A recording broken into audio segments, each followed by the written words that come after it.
Welcome to Investment Principles 101, a short micro-learning session designed for YouTube viewers who want a clear, practical introduction to investing. Over the next slides, we'll cover the mindset, key concepts, and everyday habits that help money work for you, all framed to be useful whether you're just starting or looking to refine your approach.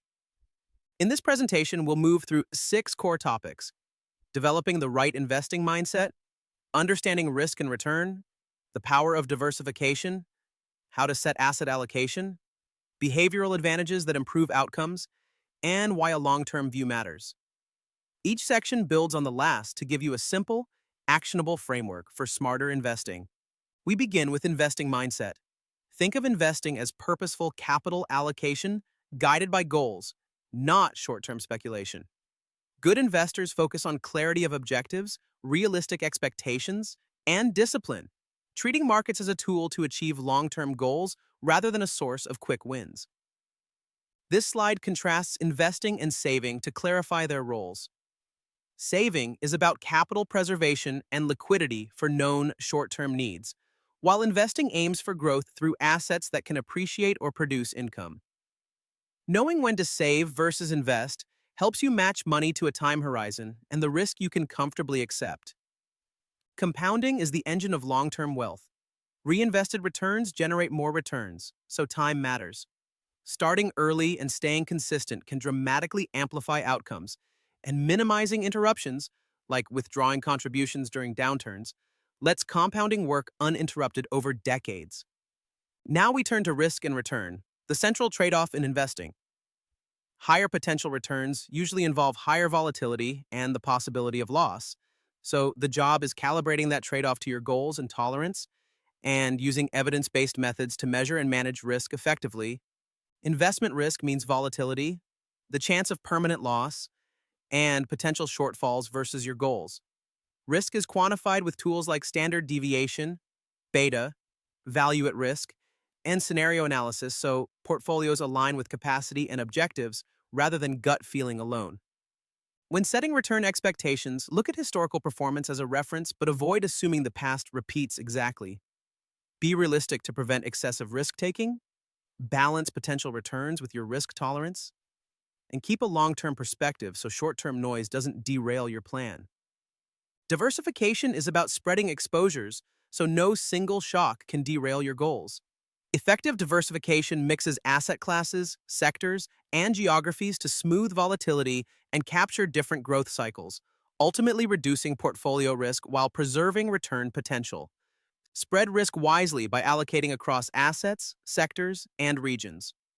Strategic asset allocation defines overall exposures, diversification reduces downside during market stress, and global exposure expands opportunity sets by accessing growth drivers that may not exist domestically.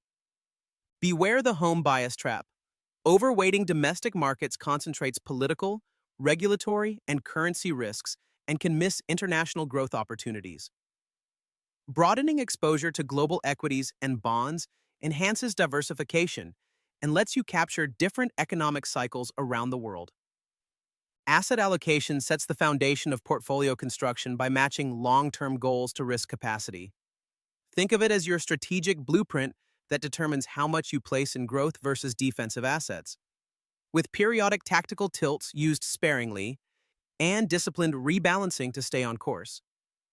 Strategic allocation establishes long-term targets based on goals and risk tolerance, while tactical allocation makes temporary adjustments to capitalize on market dislocations. Tactical moves can add value but require clear rules and discipline to rebalance back to strategic weights when conditions normalize. Life cycle models help tailor allocations to age and circumstances. Younger investors can favor growth to benefit from compounding, mid-career investors balance growth with resilience, retirees prioritize capital preservation and income, and personalization ensures allocations fit unique liquidity and legacy needs. Behavioral edge is about controlling impulses that hurt returns. Small behavioral changes, like pre-committing to regular contributions, following rules for rebalancing, and avoiding herd moves, can produce significant performance improvements over time by preventing common emotional mistakes. Controlling emotions means recognizing how fear and greed drive bad timing decisions and building systems to counteract them, like automated contributions and clear rules.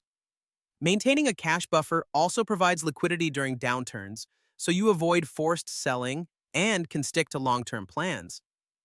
The market timing myth reminds us that trying to predict short-term price moves is unreliable and costly. Missing a few of the market's best days can dramatically cut long-term returns. So staying invested through diversified portfolios generally outperforms frequent timing attempts. Taking a long-term view means prioritizing consistent contributions, patience, and evidence-based decisions over reacting to short-term noise.